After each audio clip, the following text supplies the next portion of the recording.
मित्रांनो नमस्कार. Good morning. मी डॉक्टर शैलेंद्र देवळाणकर.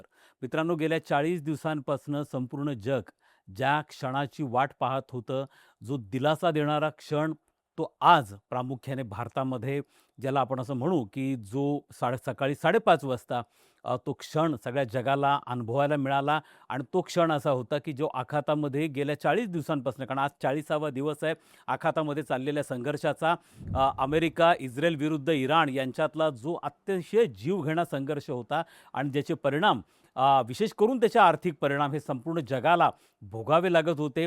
आज त्यामध्ये एक मोठी घडामोड घडलेली आहे आणि ती घडामोड अशी आहे, की अमेरिका आणि इराण या दोघांनी पण युद्धबंदीची घोषणा केलेली आहे. ही युद्धबंदीची घोषणा जरी कंडिशनल असली, जरी तात्पुरत्या काळासाठी असली, तरी देखील ती अतिशय महत्त्वपूर्ण घडामोड आहे आणि यामध्ये काल रात्रीतनं ज्या सगळ्या घडामोडी घडलेल्या आहेत, त्या आपल्या सगळ्यांना अतिशय दिलासा देणाऱ्या घडामोडी आहेत असं आपण म्हणू शकतो. डोनाल्ड ट्रम्प यांनी इराणला 48 तासांची डेडलाईन दिली होती, मुदत दिली होती. खरं तर ह्या 40 दिवसांमध्ये 7 वेळा डोनाल्ड ट्रम्प यांनी अशा स्वरूपाच्या डेडलाईन ह्या इराणला दिलेल्या होत्या आणि प्रत्येक वेळेला त्या डेडलाईन ते एक्सटेंड करत गेलेले होते. मात्र कालची परिस्थिती जी होती ती मात्र खूपच खराब होती. एक अतिशय भयानक अशा प्रकारचं ट्विट हे अमेरिकेचे राष्ट्राध्यक्ष डोनाल्ड ट्रम्प यांच्याकडनं आलं. मी त्याला भयानक यासाठी म्हणतो आहे, की अमेरिकेच्या 200 वर्षांच्या लोकशाहीच्या इतिहासामध्ये पहिल्यांदा अमेरिकेच्या अध्यक्षाकडनं अशा स्वरूपाचं एखाद्या देशासंदर्भातलं ट्विट करण्यात आलं होतं आणि त्या ट्विटची पहिली ओळ अशी होती, की इराणची अख्खी संस्कृती जी आहे, सिव्हिलायझेशन जे आहे, हे आज रात्रीतनं संपून जाणार आहे, हे नष्ट होणार आहे. अशा स्वरूपाची इतकी भयानक धमकी अमेरिकेच्या राष्ट्राध्यक्षांनी जो कमांडर इन चीफ आहे अमेरिकेच्या लष्कराचा त्याच्याकडनं दिली जावी आणि त्यामुळे जगाने श्वास रोखला होता. याचं कारण असं होतं, की त्याला तशाच प्रकारचं प्रत्युत्तर हे इराणकडनं दिलं गेलं होतं, की अमेरिकेच्या धमक्यांना आम्ही अजिबात घाबरत नाही आहे आणि आम्ही जर अमेरिकेने असा कोणताही प्रकार केला किंवा ग्राउंड ऑपरेशन्स केले किंवा आमच्यावरती आमचे पॉवर प्लॅन्ट्स उद्ध्वस्त केले, आमचं रोड इन्फ्रास्ट्रक्चर जे आहे किंवा आमचे पूल उद्ध्वस्त केले, तर मात्र आम्ही अशा प्रकारची परिस्थिती आखातामध्ये निर्माण करू, की अमेरिका आणि मित्र देशांना पुढचे अनेक वर्ष तेल आणि नैसर्गिक गॅस मिळणार नाही. मित्रांनो, भयानक परिस्थिती होती आणि दोघंही जण कोणत्याही पद्धतीने माघार घ्यायला तयार नव्हते. त्यामुळे असं वाटत होतं, की यावेळेला डोनाल्ड ट्रम्प नेहमी जी डेडलाईन एक्सटेंड करत होते किंवा परस्पर विरोधी वक्तव्य करत होते, तसं घडणार नाही. अमेरिका काहीतरी भयानक या रात्रीतनं करणार आहे. त्याच वेळेला अमेरिकेचे उपाध्यक्ष व्हॅन्स यांच्याकडनं पण एक ट्विट आलं आणि त्यांनी सांगितलं, की आमच्या टूल किटमध्ये अशा अनेक गोष्टी आहेत, की ज्या तुम्हाला धक्का देऊ शकतात, सरप्राईज करू शकतात. मग ह्या टूल किटमध्ये काय होतं? सगळीकडे अशाही प्रकारच्या चर्चा होत्या, की अमेरिका आता इराणवरती अणुबॉम्ब टाकणार आहे, न्यूक्लिअर वेपन्स वापरणार आहे. जे अमेरिकेने दुसरं महायुद्ध संपवण्यासाठी 1945 मध्ये जपानमधल्या हिरोशिमा आणि नागासाकीवरती जो अणुबॉम्ब टाकला होता, तशाच पद्धतीने दुसऱ्यांदा अमेरिकेकडनं अशा स्वरूपाचा बॉम्ब टाकला जाईल, अशाही प्रकारच्या अटकळी लावल्या जात होत्या. दुसरं B-2 बॉम्बरच्या माध्यमातनं जो अफगाणिस्तानमध्ये मदर ऑफ ऑल बॉम्ब टाकला गेला होता, तशा प्रकारचा मदर ऑफ ऑल बॉम्ब टाकला जातो का? त्याचप्रमाणे त्यांचा इराणचा जो बुशहेर नावाचा न्यूक्लिअर पॉवर प्लॅन्ट आहे, साऊथ पार्स नावाचा नॅचरल गॅस प्लॅन्ट आहे, हे दोन्ही उद्ध्वस्त करण्याची अमेरिकेकडनं धमकी दिली होती आणि काल रात्रीपासून त्याला घेराव म्हणून इराणचे अनेक नागरिक हे मानवी साखळी करून या पॉवर प्लॅन्टच्या आसपास होते. त्यामुळे या पॉवर प्लॅन्ट्सवरती जर अटॅक झाला असता, तर तिथं असंख्य सर्वसामान्य नागरिक मारले गेले असते. एवढंच नाही, तर बुशहेरचा जो पॉवर प्लॅन्ट आहे, हा प्रामुख्याने न्यूक्लिअर पॉवर प्लॅन्ट असल्यामुळे त्याच्यामुळे आणि हा पर्शियन गल्फच्या जवळ असल्यामुळे पर्शियन गल्फचं पाणी प्रदूषित झालं असतं आणि त्याच्या माध्यमातून जे जलशुद्धीकरण प्लॅन्ट्स आहेत इराणचे आणि इतर अरब देशांचे, इव्हन ओमानचे पण, ते प्रदूषित झाले असते आणि लाखो सर्वसामान्य नागरिक याच्यामध्ये मारले गेले असते. विशेष म्हणजे इराणकडनं प्रतिहल्ले झाले असते ते अरब देशांच्या पॉवर प्लॅन्ट्सवरती, अरब देशांच्या रिफायनरीजवरती आणि या ज्या तेलांच्या खाणी आहेत, या रिफायनरीज आहेत, या उद्ध्वस्त झाल्या असत्या आणि मग जगाला त्याची भयानक किंमत ही मोजावी लागलेली होती. ऑलरेडी तेलाच्या किमती या जवळपास 21-22% वाढून त्या $117 प्रति बॅरलपर्यंत ब्रेंट क्रूड ऑइलच्या गेलेल्या होत्या. आता काय भयानक घडणार आहे, आता जगाला कशाचा सामना करावा लागतो आहे. म्हणून कालची रात्र ही काळ रात्र ठरणार होती का, हा डूम्सडे ठरणार होता का, अशा स्वरूपाची भीती, असुरक्षितता होती. भारतामध्ये लोक रात्री झोपले ती ह्याच प्रकारची प्रार्थना करत झोपले की सकाळी याच्यातनं असं काही भयानक घडू नये, ते आम्हाला ऐकायला पाहायला मिळू नये आणि काहीतरी दिलासा देणारी गोष्ट घडावी. आणि मित्रांनो, ही दिलासा देणारी घडामोड घडलेली आहे. 14 दिवसांसाठी म्हणजे साधारणतः 2 आठवड्यांसाठी अमेरिका आणि इराण यांनी युद्धबंदीची घोषणा केलेली आहे. या युद्धबंदीसाठी इराणकडनं 10 प्रमुख अटी या पुढे टाकण्यात आलेल्या आहेत. या अटींमध्ये काही अटी ज्या महत्त्वाच्या आहेत, ज्या डोनाल्ड ट्रम्पकडनं सांगितल्या गेल्या आहेत की त्या आम्हाला ॲक्सेप्टेबल आहे किंवा त्याच्यावरती सकारात्मक विचार केला जाऊ शकतो.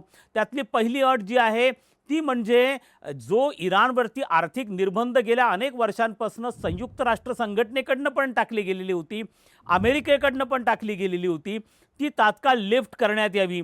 डोनाल्ड ट्रम्पनी सांगितलं की त्याच्यावर सकारात्मक विचार होऊ शकतो. इराणचं ह्या 40 दिवसांमध्ये जे मोठं नुकसान झालेलं आहे, इन्फ्रास्ट्रक्चरचं नुकसान झालेलं आहे, त्याची नुकसान भरपाई करण्यासाठी प्रामुख्याने जो स्ट्रेट ऑफ हार्मुज आहे त्यातनं जे ऑइल टँकर जातील त्या ऑइल टँकर्सवरती 2 मिलियन पर टँकर ही ड्यूटी आकारण्याचं इराणला अलाउड करण्यात आलेलं आहे. हा दुसरा त्यातला महत्त्वाचा पार्ट झाला. तिसरा त्याच्यातला जो होता की इस्रायलकडनं लेबननवरती, विशेष करून लेबननमधल्या हिजबुल्ला हा इराण पुरस्कृत जो एक मिलिशिया आहे किंवा गट आहे त्यांच्यावरती हल्ले होत होते, ते ऑपरेशन तात्काळ थांबवलं जाईल अशा पद्धतीने होतं. त्याचप्रमाणे इराणचं शांततेसाठी युरेनियम इनरिचमेंटचा जो कार्यक्रम आहे तो भविष्यामध्ये पुढे चालू ठेवला जाईल. अमेरिकेकडनं परत इराणवरती अशा प्रकारचा हल्ला केला जाणार नाही, अशा स्वरूपाच्या काही अटी टाकल्या गेल्या होत्या. त्याच्यावरती डोनाल्ड ट्रम्प यांच्याकडनं सकारात्मक हा अशा स्वरूपाचा रिस्पॉन्स, प्रतिसाद आलेला आहे. आणि ह्या सगळ्या अटींच्या मोबदल्यामध्ये सगळ्यात महत्त्वाची आणि जगाला दिलासा देणारी बाब आहे, भारताला दिलासा देणारी बाब आहे, ती म्हणजे स्ट्रेट ऑफ हार्मुजचं जे ब्लॉकेड म्हणा किंवा स्ट्रेट ऑफ हार्मुज जी इराणकडनं बंद करण्यात आली होती. बंद करणं म्हणजे त्याच्यावरचे ऑइल टँकर्स इराणच्या परमिशनशिवाय जात नव्हते, इराणला पाहिजे तेच टँकर जात होते, इतर देशांच्या टँकर्सवरती अटॅक केले जात होते, त्यांचे इन्शुरन्स कोणत्याही कंपन्या काढायला तयार नसल्यामुळे ऑइल ट्रान्सपोर्टेशन जे आहे ते स्ट्रेट ऑफ हार्मुजमधनं ठप्प झालेलं होतं. आणि त्यामुळे जगाची जी तेलाची पुरवठा साखळी आहे, नैसर्गिक गॅसची पुरवठा साखळी आहे, ती पूर्णपणे विस्कळीत झालेली होती. हे स्ट्रेट ऑफ हार्मुज आता पुढच्या 15 दिवसांसाठी इराणने ओपन केलेलं आहे.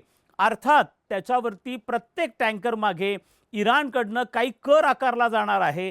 हा जो कर आहे, हा कर इराणचे झालेलं जे नुकसान आहे त्या नुकसान भरपाईसाठी म्हणून वापरला जाईल.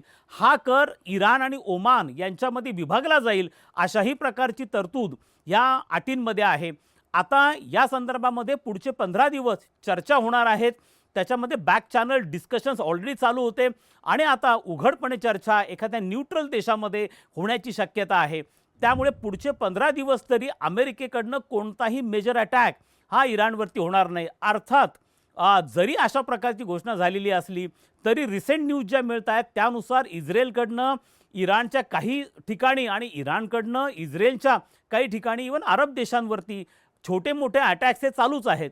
मात्र मित्रांनो, जो मेजर ऑपरेशन अमेरिकेकडनं केलं जाणार होतं अशाही स्वरूपाच्या चर्चा होत्या की अमेरिका आपले जे स्पेशलाइज ग्राउंड फोर्सेस आहेत, ज्याला मरीन्स असं म्हटलं जातं, यांच्या माध्यमातून जे खर्ग आयलंड आहे हे खर्ग आयलंड टेकओव्हर करणार आहे.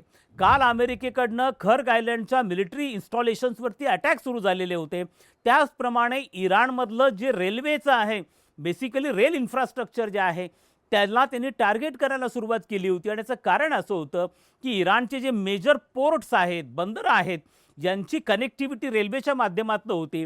इराण ज्या गोष्टी इम्पोर्ट करत होता किंवा इराणकडनं ज्या गोष्टी एक्सपोर्ट केल्या जात होत्या या 30-40 दिवसांमध्ये, याच्यामध्ये रेल्वे इन्फ्रास्ट्रक्चर इराणचं खूप मेजर रोल प्ले करत होतं. त्यामुळे त्याला टार्गेट करण्याचं अमेरिकेने ठरवलं होतं.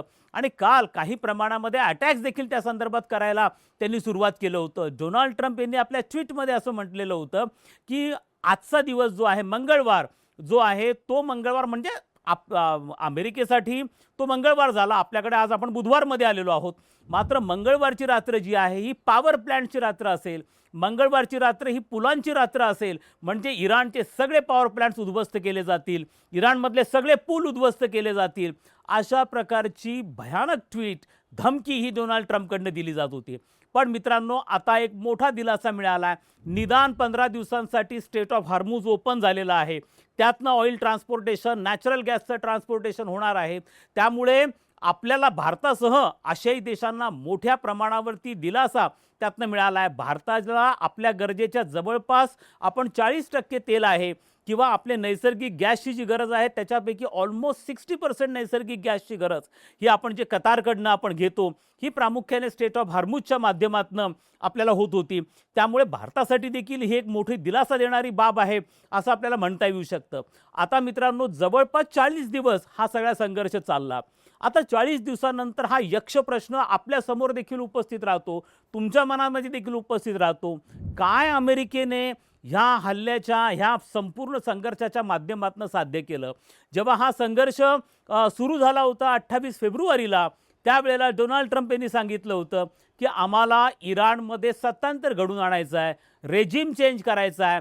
गेल्या साधारणतः 3 ते 4 दशकांपासून इराणमध्ये जी धार्मिक राजवट होती, 1979ला जी धार्मिक राजवट, तिथं धार्मिक क्रांती झाली आणि मग पहिले आयातुल्ला खोमेनी, मग नंतर आयातुल्ला खामेनी आणि आता मुस्तफा खामेनी, अशा स्वरूपाचं तिथं धार्मिक राजवट त्या ठिकाणी आहे. सर्वोच्च धार्मिक गुरु त्यांचे आहेत. आम्हाला ही संपूर्ण धार्मिक राजवट ही उलथून पाडायची आहे.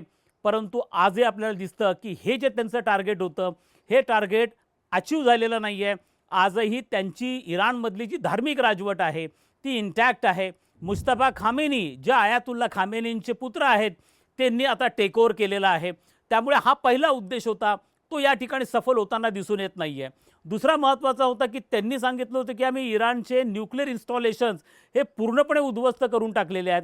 जर असं पद्धत होती तर मात्र आता अमेरिकेला नव्याने ही कंडिशन टाकायची गरज का पडलेली होती? अमेरिकेने तात्काळ तो संघर्ष का थांबवलेला नव्हता? तिसरं त्यांनी सांगितलं होतं की आम्ही इराणचे जे बॅलिस्टिक मिसाईलचे स्टॉकपाईल्स आहेत किंवा त्यांचे लॉन्च पॅड्स आहेत ते सगळे उद्ध्वस्त करून टाकलेत. पण मित्रांनो, गेल्या 24 तासांमध्ये इराणकडनं साधारणतः 600 मिसाईल्स फायर केले गेले, अरब देशांवरती केले गेले, इस्रायलवरती केले गेले. याचा अर्थ इराणचे जे मिसाईलचं स्टॉकपाईल आहे ते उद्ध्वस्त झालेलं नाही आहे. त्यामुळे ज्या 3 उद्दिष्टांसाठी हा सगळा संघर्ष केला गेलेला होता, ते तिन्ही उद्दिष्ट या ठिकाणी सफल होताना दिसून येत नाही आहे. इराणने मात्र ह्या 30 दिवसांमध्ये जे ऐतिहासिक पद्धतीने जे आजपर्यंत कधीच घडलेलं नव्हतं, ते म्हणजे स्ट्रेट ऑफ हॉर्मुझचं ब्लॉकेड.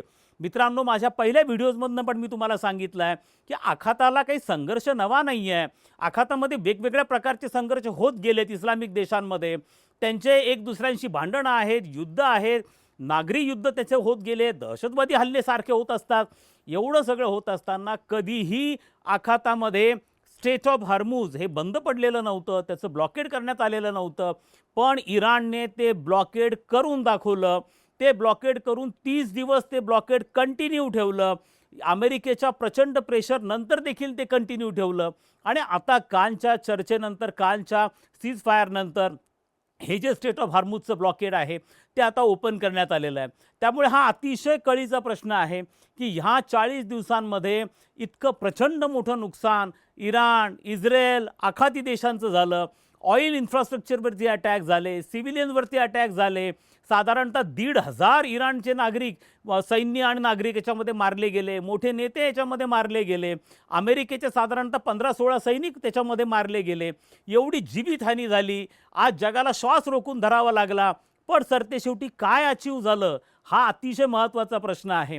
याच्या माध्यमातून अनेक गोष्टी समोर आल्या की तुम्ही आकाशामधनं हल्ले करून, एअर अटॅक्स करून एखाद्या ज्याचं सिव्हिलायझेशन, ज्यांचा इतिहास 3000 वर्षांचा आहे, अशा इराणचं सिव्हिलायझेशन तुम्ही नष्ट करू शकत नाही. इराण म्हणजे इराक नाही, इराण म्हणजे अफगाणिस्तान नाही, इराण म्हणजे व्हेनेझुएला नाही. हे सिद्ध करण्यामध्ये इराणला मोठ्या प्रमाणावरती यश प्राप्त झालं असं आपल्याला म्हणता येईल. दुसरीकडे हाही एक महत्त्वाचा भाग आहे की इराणला त्यांचे मोठे नेते या संपूर्ण संघर्षामध्ये गमवावे लागलेले आहेत. त्यांचे प्रचंड मोठं नुकसान झालेलं आहे, इन्फ्रास्ट्रक्चरचं नुकसान झालेलं आहे. मित्रांनो, मागच्या मी साधारणतः 3 ते 4 दिवसांपूर्वी जेव्हा इराणच्या सरफेस टू एअर मिसाईलने ज्या वेळेला अमेरिकेचं F-15 ईगल हे 5th जनरेशन फायटर प्लेन पाडलं होतं, त्यावेळेला त्याचा जो पायलट मिसिंग होता, त्या पायलटच्या रेस्क्यूसाठी अमेरिकेकडनं 150 फायटर प्लेन्स आणि हेलिकॉप्टर्स, मिलिटरी हेलिकॉप्टर्स हे पाठवले गेले होते. ते इराणच्या भूमीवरती होते. मित्रांनो, याच्यातनं एक गोष्ट आणखी स्पष्ट होती की इराणची एअर डिफेन्स सिस्टम जी होती, 150 जर तुमच्याकडे शत्रू पक्षाचे फायटर प्लेन्स आणि हेलिकॉप्टर्स तुमच्या लँडवरती येत असतील, तर याचा अर्थ इराणची एअर डिफेन्स सिस्टम देखील उद्ध्वस्त झालेली होती आणि आता सिव्हिलियन इन्फ्रास्ट्रक्चर उद्ध्वस्त होणार होतं, किंबहुना अनेक नागरिकांचे मृत्यू होणार होते. त्याच्यापूर्वी हे सीजफायर झालेलं आहे. मात्र अशा संघर्षांमधनं कोणत्याही गोष्टी ह्या अचीव होणार नव्हत्या. दरम्यानच्या काळामध्ये अमेरिकन जनतेपैकी 10 पैकी साधारणतः 8 जनतेचा या संपूर्ण संघर्षाला विरोध होता. डोनाल्ड ट्रम्प यांच्या मंत्रिमंडळामधल्या अनेक मंत्र्यांनी याला विरोध केलेला होता. सगळ्यात महत्त्वाचं म्हणजे त्यांच्या नॅशनल काउंटर टेररिझम सेंटरचे प्रमुख जे आहेत, त्यांनी देखील सांगितलं की गेल्या 40 वर्षांपासून जर इराणमध्ये धार्मिक राजवट आहे, इराणकडे त्याच्यावर आरोप जो केला जातो हा 2 दशकांपासून केला जातो की इराण अण्वस्त्र बनवतो आहे. मग अशी कोणती इमर्जन्सी होती, काय होतं की ज्याच्या माध्यमातून तुम्हाला तात्काळ इराणवरती अटॅक करावा लागला, असं म्हणून त्यांनी राजीनामा दिला होता. अमेरिकेच्या लष्कर प्रमुखांनी राजीनामा दिलेला होता. त्यानंतर अशा चर्चा होत्या की डोनाल्ड ट्रम्प अनेक जणांना, म्हणजे इव्हन CIA तुलसी गबार्ड यांना देखील सॅक करणार आहेत, FBI पटेल यांना देखील सॅक करणार आहेत, अशा प्रकारच्या बातम्या देखील पुढे येत होत्या. अमेरिकेमध्ये डोमेस्टिक प्रेशर प्रचंड वाढत होतं. खुद्द डोनाल्ड ट्रम्प असं म्हणाले होते की मी अमेरिकन काँग्रेसची परमिशन यासाठी घेतलेली नाही आहे. ह्या संपूर्ण संघर्षाचा खर्च म्हणून $200 बिलियन मागणी अमेरिकेच्या संरक्षण विभागाने अमेरिकेच्या काँग्रेसकडे केली गेली होती. त्यामुळे हा संघर्ष किती काळ चालणार, या संघर्षामध्ये अमेरिकेचं $20 बिलियन नुकसान झालं. प्रति दिवशी $500 बिलियन या संघर्षावरचा सगळा खर्च होता. यामध्ये साधारणतः 700 ते 800 जे टॉम हॉक मिसाईल जे आहेत हे वापरले गेले होते. एक टॉम हॉक मिसाईल बनवण्यासाठी साधारणतः 35 कोटींचा खर्च हा येतो. जो F-15 ईगल फायटर प्लेन याच्यामध्ये 4 गमावले गेलेले आहेत, 4चं शूटआउट झालेत किंवा नुकसान झालेलं आहे. त्यापैकी 3 जे होते ते प्रामुख्याने कतारमध्ये गेले होते, पण ते फ्रेंडली फायटिंगमध्ये फायर करण्यात आले आणि शूटडाऊन करण्यात आले. पण जे इराणच्या भूमीवरती करण्यात आलं याची किंमत देखील लक्षावधी डॉलर्स, अशा प्रकारे $1,000,000 मध्ये यांच्या किमती आहे सगळ्यांच्या. यामधनं एक मोठा पार्ट झाला की इराणनी ज्या पद्धतीने ड्रोन्स अटॅक, त्यांचं जे शाहीन ड्रोन होतं 136, याचा वापर त्यांनी ज्या पद्धतीने केलेला होता, ते 20,000चं ड्रोन एक साधारणतः $1,000,000च्या एका मिसाईलला टार्गेट किंवा त्याचा सामना करत होतं. या सगळ्या गोष्टींमधनं एक संदेश पुढे येत होता आणि तो म्हणजे एवढा प्रचंड मोठा खर्च, एवढी मोठं नुकसान, एवढ्या मोठ्या जीवितहानी हे कशासाठी, हे प्रश्न चर्चेच्या माध्यमातून देखील सोडवता आले असतील ते. परंतु या संपूर्ण संघर्षामध्ये संयुक्त राष्ट्राची भूमिका जी आहे, युनायटेड नेशनची भूमिका आहे, ती मात्र क्वेश्चन मार्क करण्यासारखी आहे. आज मोठमोठ्या जागतिक संस्था, संघटना आहेत, परंतु त्या निष्प्रभ होताना दिसत आहेत. या संघटनांमध्ये राष्ट्रांच्या अतिरेकी महत्त्वाकांक्षांना वेसण घालण्याची क्षमता राहिलेली नाही आहे. राष्ट्र बलवान झालेले आहेत, संघटना कमकुवत झालेल्या आहे. म्हणून पहिलं महायुद्ध आणि दुसरं महायुद्ध याच्या दरम्यानचे जे 20 वर्ष होते, या 20 वर्षांसारखी परिस्थिती आज तुम्हाला 21व्या शतकामध्ये निर्माण झाल्याची दिसून येते. त्यावेळेला राष्ट्रसंघ होता, परंतु तो इतका कमकुवत होता की हा राष्ट्रसंघ हिटलर किंवा मुसोलिनीला वेसण घालू शकला नाही, त्यांना नियंत्रण करू शकला नाही. त्यातनं दुसरं महायुद्ध घडून आलं. आज तुम्हाला अशाच प्रकारचे हिटलर आणि मुसोलिनी अनेक देशांमधनं दिसून येत आहेत. आज रशियाकडनं युक्रेनवरती अटॅक होतो आहे, अमेरिकेकडनं व्हेनेझुएला इराणवरती आपल्या अटॅक होतो आहे, उद्या चायना तैवानच्या बाबतीमध्ये अशा प्रकारचा निर्णय घेण्याच्या परिस्थितीमध्ये आहे. अशा वेळेला छोट्या राष्ट्रांच्या सार्वभौमत्वाचं रक्षण कोण करणार, हा कळीचा प्रश्न आहे. आणि त्यासाठी आंतरराष्ट्रीय संस्था, संघटना तयार झालेल्या आहेत. पण त्या निष्प्रभ झाल्यामुळे, त्या कमकुवत झाल्यामुळे राष्ट्रांच्या अतिरेकी महत्त्वाकांक्षा वाढलेल्या आहेत आणि त्यामुळे राष्ट्र एकतर्फी आपल्या डिमांड करायला लागलेले आहेत, एकतर्फी निर्णय घ्यायला लागलेले आहेत आणि हा अतिशय डेंजर प्रकार आहे. आज आखातामधला संघर्ष काही काळासाठी थांबला असला तरी रशिया युक्रेन संघर्ष 4 वर्षापासून चालू आहे. उद्या एखादा कन्फ्लिक्ट झोन एशिया पॅसिफिकमध्ये निर्माण होऊ शकतो. उद्या चायना तैवानवरती अटॅक करू शकतो. उद्या चायना आणि जपानमधला संघर्ष हा सुरू होऊ शकतो. अफगाणिस्तान आणि पाकिस्तानमधला संघर्ष ऑलरेडी चालू आहे.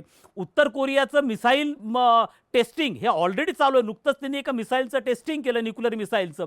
या सगळ्या गोष्टी काय दर्शवतात की राष्ट्र आपल्या मनाप्रमाणे आपल्या मर्जीप्रमाणे वागत आहेत. त्यामुळे आखातामधनं जरी जगाला काही प्रमाणात रिलीफ मिळाला असला तरी उद्या आणखीन एखादा संघर्ष तयार होऊ शकतो. त्यामुळे याच्यातनं जर सोल्युशन पाहिजे असेल तर तो केवळ चर्चेचा माध्यम आहे, तो केवळ शांततेचा मार्ग आहे आणि तो मार्ग आणि तो माध्यम म्हणजे आंतरराष्ट्रीय संस्था संघटना आहे. त्या बलवान होणं अतिशय गरजेचं आहे. नसता राष्ट्रांना येत्या काळामध्ये देखील अशाच पद्धतीने वेठीस धरलं जाईल, जगाला वेठीस धरलं जाईल. आज सगळ्या जगाची आर्थिक अवस्था इतकी वाईट झालेली आहे. कोरोना महामारीनंतर रशिया युक्रेन युद्ध सुरू झालं. जगाची आर्थिक घडी विस्कटलेली आहे. जगामध्ये एक भारत जर सोडला तो कोणत्याही देशाचा आर्थिक विकासाचा दर हा 3 ते 4% वरती नाही आहे. आंतरराष्ट्रीय व्यापारावरती असंख्य निर्बंध आलेले आहेत. अशामधनं तेलाचं संकट हे निर्माण झालेलं होतं आणि त्याच्यानंतर अनेक देशांच्या निर्यातीवरती निर्बंध आलेले होते. इंडस्ट्रियल प्रोडक्शनवरती निर्बंध आलेले होते. या सगळ्या गोष्टी जगाला पुन्हा एका मोठ्या महामंदीच्या दिशेने घेऊन जाणार होत्या. परंतु आता हा टेम्पररी रिलीफ आल्यामुळे काही प्रमाणात का होईना जगाने सुटकेचा निश्वास टाकलाय असं आपल्याला म्हणता येईल. आपल्या सगळ्यांच्या प्रार्थना ह्याच असतील की आता जे टॉक्स होणार आहेत त्या टॉक्समधनं परमनंटली याच्यामध्ये सोल्युशन निघावं आणि हे परमनंट सोल्युशन घेऊन पुन्हा तेलाची पुरवठा साखळी ज्याच्यामध्ये जो व्यत्यय गेली 40 दिवस निर्माण झाला होता त्या सगळ्या गोष्टी पूर्वपदावरती यावा ही जगाची प्रार्थना असेल, ही भारताची प्रार्थना असेल. कारण आपल्याला आर्थिक विकास पाहिजे आहे, आपल्याला शांतता पाहिजे आहे. मात्र अशा संघर्षांमुळे आपल्या विकासाच्या मार्गामध्ये असंख्य अडथळे निर्माण होत असतात. पुढचे 15 दिवस हे महत्त्वाचे आहेत. आपली प्रार्थना हीच असेल की या 15 दिवसांमध्ये चर्चेच्या माध्यमातून याच्यामध्ये तोडगा निघावा आणि हा संघर्ष कायमस्वरूपी थांबावा.